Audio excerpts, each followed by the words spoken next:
Welcome back to the Advocacy Update.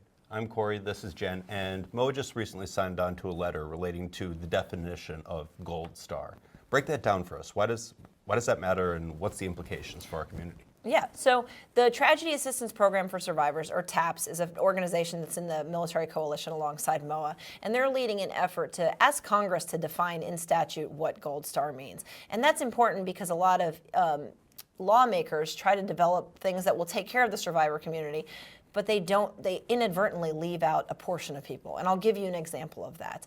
In Fairfax County, they wanted surviving spouses to not have to pay property taxes.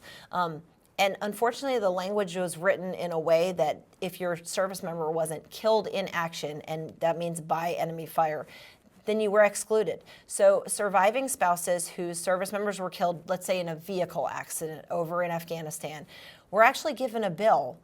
Hey, you owe back property taxes for 3 years. Luckily, we've cleared that up. But it was, again, because there's no statutory definition of what Gold Star means, the law was unable to be followed. Right, and that has implications, you said, at the county level, but also the state and federal, because I imagine there's a lot of different definitions if we don't have a single place to point to. Exactly. There's about 30 different definitions floating around. And so what TAPS is urging, and what MOAA and actually 50 plus other organizations signed on to this letter, would like to see it defined, Gold Star survivors defined as anyone who's killed while serving on active duty, or anyone who dies as a result of an injury or service-connected illness. It sounds like it's really important to get this issue resolved because it can have widespread and unintended consequences to it.